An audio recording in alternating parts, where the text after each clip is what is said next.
Last time on Let's Play Mega Man X3. It's like, why can't we have pronunciation? Or pronunciating? You live under a false hope that the fourth wall will protect you. How's that possible? Causality is a thing, you know. The game doesn't tell you that. Sounds like the name of his army rather than his own name. Thanks for not telling me this stuff, game. And now the continuation. It is by will alone I set my mind in motion. It is by the juice of Sappho that thoughts acquire speed, the lips acquire stains, the stains become a warning. It is by will alone I set my mind in motion.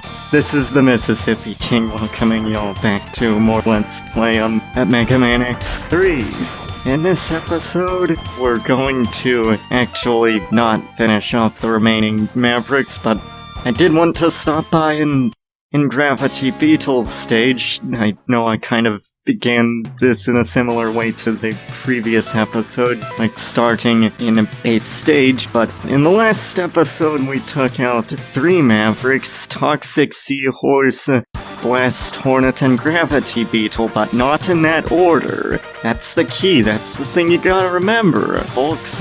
Also, one thing that I should talk about is that the acid burst in Japan, it's actually known as the acid rush.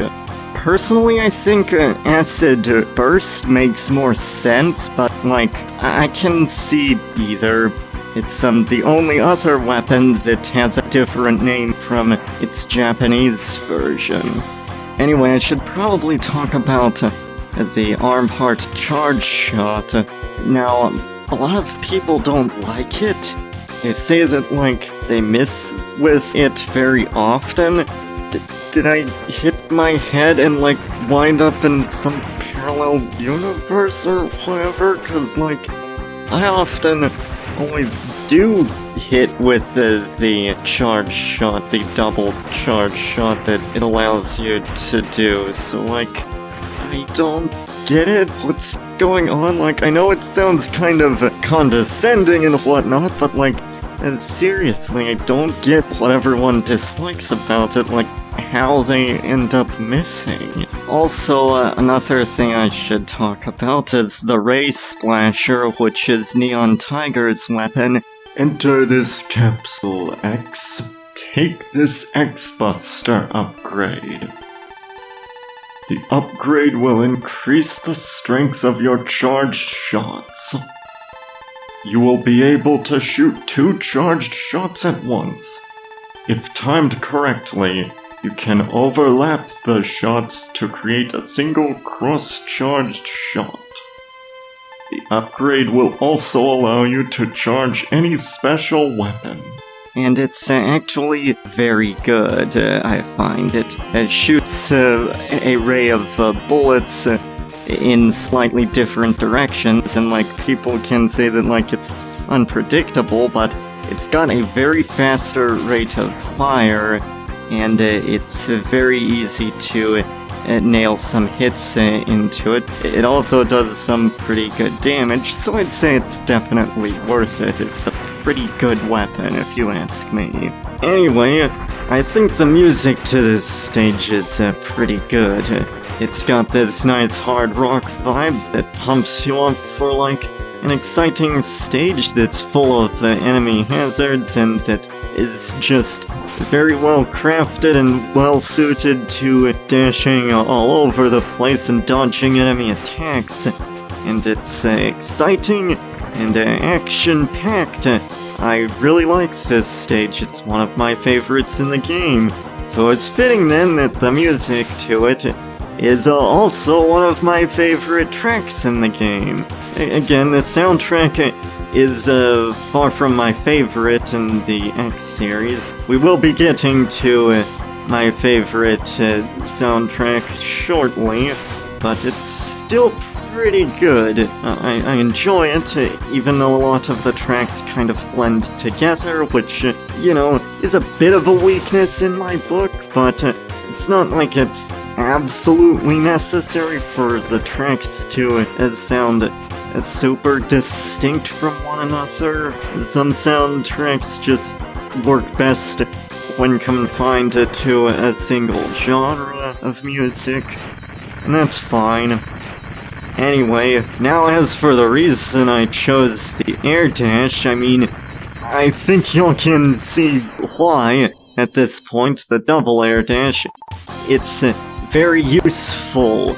It allows you to deftly dodge enemy attacks, and it's going to come in handy especially in a lot of bosses and mini-bosses, because, like, it allows you to make some pretty cool evasions that are also quite necessary to avoid getting hit. It's probably the best. It's definitely my favorite of the pink Dr. Light capsule abilities, and I like it very much. Anyway, we're going to be fighting Neon Tiger, and in Japan, his name is in fact Shining Tigard. Tigard? I don't know how it's pronounced. I mean, I get the Tigard part or Tigard, whatever it's supposed to be, I don't know. But, like, the shining part, like, what? He doesn't shine. He's not really shining. That seems like an odd choice of words, if you ask me. And just seems kind of out of place because, like, I get Neon Tiger. At least some parts of his body are colored neon red. At least I think they're colored neon red. I'm not particularly familiar with color names, so I could be wrong on that. So, like, don't take my word for it. I'm not colorblind or anything, it's just I'm really bad at naming colors. It's a vocabulary thing. I don't know a whole lot of color names, although I do happen to know the color azure, mostly because it resembles the Spanish word azul, which is the Spanish word for blue. That's kind of interesting. It actually comes from the same source, and indeed in English it means sky blue. It's the kind of blue you see in the sky when it's clear. So that's easy enough for me to identify, but most others, not so much. Anyway, the fight itself is actually pretty enjoyable. It's very fun to narrowly dodge his attacks and to counterattack with your own abilities. It works really well in fighting him. I find it to be very exciting and action-packed. Anyway, my reason for holding off gathering the arm part is because it's not that great. Well, I mean, I do like the charged shot, the double charge shot, which I know makes me a weirdo, but there aren't a whole lot of good charged weapons. The frost shield just produces, like, an actual shield of frost, and it's alright at best. The tornado thing is just basically the same as the non-charged version, except that, like, it produces a constant drill that constantly drains your weapon energy, and that sucks. The gravity well is also not that great when charged up because it sends enemies into the sky, and that means you don't get any weapon energy or life energy from them. So that sucks too. The acid burst is alright, it just shoots 2 bouncing pools of acid, and that's about it. I mean, some of them aren't too bad, but, like, they're not particularly great in my eyes, so as such it wasn't really a priority for me to get the charged versions of these weapons. This fight is erratic, but not bad. I find it to be very exciting. It's often fun dodging erratic patterns as long as they're reasonably telegraphed, which, you know, I do think that this is fairly reasonably telegraphed, even though it can be kind of hard to predict what he's going to do next. And I died right there. Well, that's fantastic. Oh dear. I hope that doesn't bode. That's not a sign for future parts in this series, or like that the whole thing's gonna come down in flames, because of course I always worry about stuff like that. Because I'm panicky. It's what keeps me so good at these games, I guess. I panic, and so I get very good. That's some good advice, kids. It at least seems to be a motivating factor for me. Anyway, these boss fights in general are just very cool and very exciting. I have a lot of fun dodging them and, like, countering their attacks, and it's often funner to fight these guys without their weaknesses, which is also partly why I'm tackling him right now. Also, it is about time that I pick up the arm part. The arm part is very good. Well, I mean, the charge shot, I think, is actually pretty good. Not so much the charged weapons, as I've said before. So it's not really that the arm part is bad, it's just that it's been dealt a somewhat poor hand when it comes to the charged versions of these weapons. Anyway, next up, we're going to be tackling Crawfish. And my spell check doesn't seem to recognize Crawfish as a word. It is a word spell check. I don't know why they don't recognize it as a word. It's what Southerners like me often call crayfish, or crawdads, or whatever they may be called. You'll sometimes hear them called crawdads as well. Down south there is a decent amount of overlap. So it's not like crawdad is like completely alien to Southerners. It's just like the word crawfish does tend to predominate in the South. But yeah, that's what is referred to.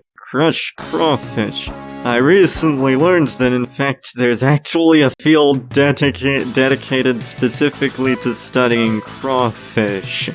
It's called astacology. I am actually kind of surprised that such a field exists, but I mean, there are other niche fields, I guess. It's not really something I'm that interested in, but I don't know. So in Japan, his name is Scissors Shrimper. So you know what that means. That means that he must know a lot about the shrimpin business. I know everything there is to know about the shrimpin business. There's a joke I haven't used in a long time. Bow before your overlords, the shrimps. All will be forced to eat shrimps. And the shrimp overlords will reign supreme. It's one that I haven't used in a long time. He's like Sebastian, just like the crawfish that I once caught.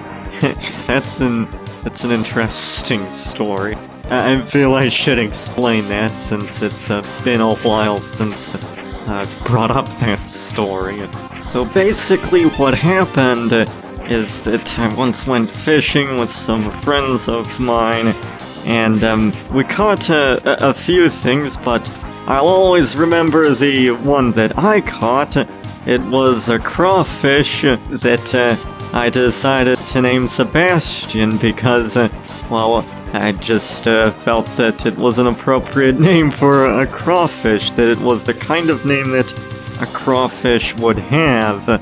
It was on a camping trip in a place near the woods, and it was pretty enjoyable. I liked the trip there, and so the crawfish that I caught, I decided to name Sebastian, and I later decided to let him go free into the wild. It was kind of neat that I actually got to care for a crawfish of all things, and that was kind of cool. I was actually camping in a clearing in the woods. It gave me a pretty cool view of the night sky, and it was pretty neat. It was quite atmospheric, if you ask me. Enter this capsule, X. Install this body chip. This chip will increase your defensive ability. Your defense shields will be enhanced and you will receive even less damage. Remember, X, your system can only handle one of the 4 enhancement chips. Enter this capsule only if you are sure you want to use this chip. X, you do not yet have the parts that this chip will be installed in. Please return when you have it. So, that was kind of an interesting story. Anyway, it's time to show off the body part, the enhanced body chip. Basically, instead of having a blue shield, it instead actually gives you an orange shield. And with the enhanced body chip, you actually take 75% of damage that you would without any, defense upgrades or whatnot. And the shield, when that's active and you take a hit during that, you take a 90% less damage than the default. So that's pretty cool. This stage actually is very cool. I really like it. It's fun and exciting, of course, and it just has this really neat flow to it that just throws tons of platforming challenges at you. Anyway, Bite's weakness would be either the Tornado Fang or the Ray Splasher. Both work really well against him. He's actually quite an easy fight. So, yep, I'm probably going to trounce him. Let's go! Okay. Nice to meet you, X. I am Bite. I've been programmed to exterminate you. Yep, it's pretty short, sweet, and to the point, the dialogue. One thing that I should talk about is that his Japanese name is Mandarella BB. Why BB? I have no clue. That's just strange. I don't know why they thought that that would make sense, but anyway. So he shoots a magnet that repels you off of the wall. It can be difficult to dodge. No, how can this great power can be generated from such ancient machinery? Well done, X. The victory is yours. And how can I make fun of typos? Anyway, it's fun dodging his attacks, and it works best if you have the double air dash or something like that. So to explain his Japanese name, it actually comes from the Sanskrit word mandala, which means a circle, but in English usage it comes to mean a very specific type of circle that's often used as a map in various Eastern religions to represent deities. And in the case of Shintoism, it can be used to represent kami, shrines, and paradises. It can also be used for meditation and to induce trances to establish a sacred space, and it is also employed for focusing the attention of practitioners and adepts, so it's quite varied in its usage. I didn't expect you had this power. I've lost this time, but I'll crush you next time.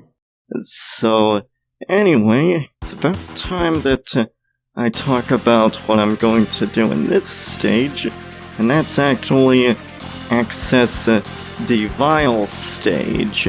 It's actually coming up later. There are several hidden entrances to it, and that's a bit of a spoiler, but yeah, the mysterious Maverick is actually Boba Fett. No, he's actually File Mark II, but I'm still gonna call him Boba Fett. He will never not be Boba Fett in my eyes, cause come on, he's got that same same appearance, he's Boba Fett, people. And, yep, this does mean that in fact Boba Fett is back. And, this actually still isn't the last time we'll see him. He does return in another future X game. I'm not gonna say which one it is, but we'll get to that when we get around to it. I'm not putting in an info card for Boba Fett, though, because I think it's best to save that for later when it becomes relevant. So let's face off against Boba Fett again for the second time in the series. Well, I mean, third if you count the intro stage in Mega Man X as a time, but you know. I don't know if I really would count that, so. You're trapped, X. Boba Fett? Zero and I destroyed you years ago. This factory is set to blow in a matter of minutes. Until then, I'll try and keep you busy. So, the fight that we'll be running into later in the game, because we will be running into him later on in the game, not in this playthrough, because I'm defeating him with his weakness. Basically, you can defeat him with his weakness, and that will cause him to actually be defeated permanently in the game, which means you'll fight an alternate boss later. And now, that's not the only thing that happens with it, but I'll explain more of that in detail later, because it's not really relevant at the moment. Anyway, the fight itself is actually kind of repetitive, but I do kind of enjoy it. After we defeat him, as he implied, there's an escape sequence, and there's an actual timer on hand, so you'll want to move very quickly. His death animation, by the way, is pretty cool when he's defeated. I don't know, just something about that pose. The spinning blade is another one of his weaknesses, and it too works very well against him. I'd recommend using it if you want to get something out of it. Like, again, later. I'll clarify what this opens up. Don't think that this is the end, X.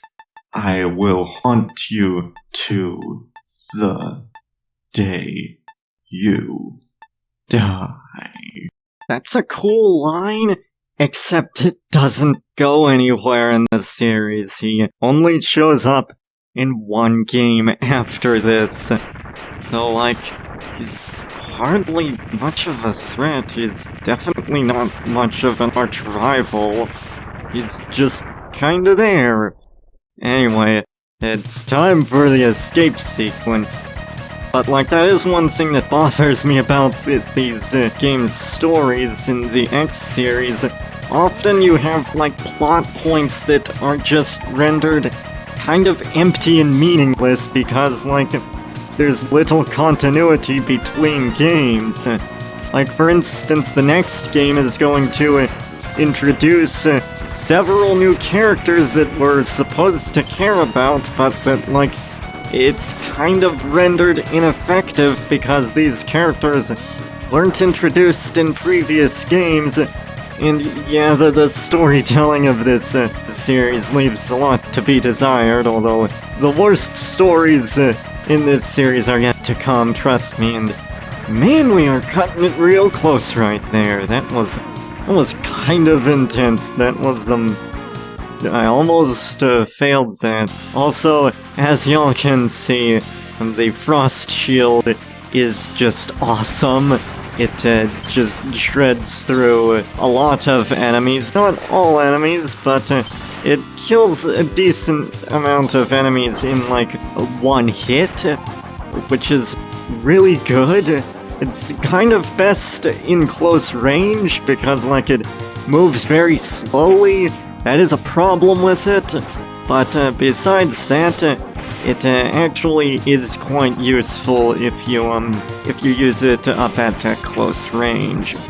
a neat thing about this stage is that, like, later on we'll actually be able to destroy the submarine, and like it will actually tilt so that it actually, I guess, is supposed to be sinking after you destroy something, and like it causes it to tilt, and I guess that like gives it some sort of hole that like causes water to leak out of.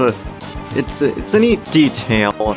I kind of wish more games would actually do something with that mechanic of like the floor shifting to like the walls or the ceilings. That's always a very cool concept, I find. It's one of the reasons I like the Super Mario Galaxy games. They're pretty enjoyable because of the way that they play with the differing gravity and how the floor can become the ceiling and whatnot. It's always been a mechanic that I enjoy. Anyway, I'm actually tackling Crushed Crawfish without his weakness. Now y'all may be thinking, you're nuts! Especially since you haven't got any armor upgrades, any like body parts. And to that I say, no, it's actually quite feasible to beat him without any upgrades. My advice for that though, keep your distance. Keep as far away from him as you possibly can, because like, he can grab you, and when he does, that hurts for mega damage. So you'll want to like, stay far away from him. The things that he shoots up at the walls, those actually don't damage you, so you're safe from that. Don't worry about them, they only send you plummeting down to the ground. They don't actually damage you. They don't even, like, freeze you much, and once you hit the ground, they disappear. So they're not much of a threat. You'll want to watch out for his claws, though. As the info card says, his weapon is the spinning blade, which, by the way, I think is kind of a cool name for a weapon, but it's also one of my favorites in the game, if not my favorite weapon in the game, because it just shreds through everything in sight. It's very useful, and it's also the weakness of Vile, well, a weakness. So behold the master at work! Once again, I managed to shred through this boss. Because I've practiced this boss extensively, I can actually beat him without any heart tanks or body parts. So yeah, he's actually pretty easy. But you know what? That will have to be it for this episode. This is the Mississippi King, signing out. And in the next episode, we're going to tackle the last Maverick and gather up any remaining upgrades that we've missed, and also probably start on the Doppler stages after that. See y'all then.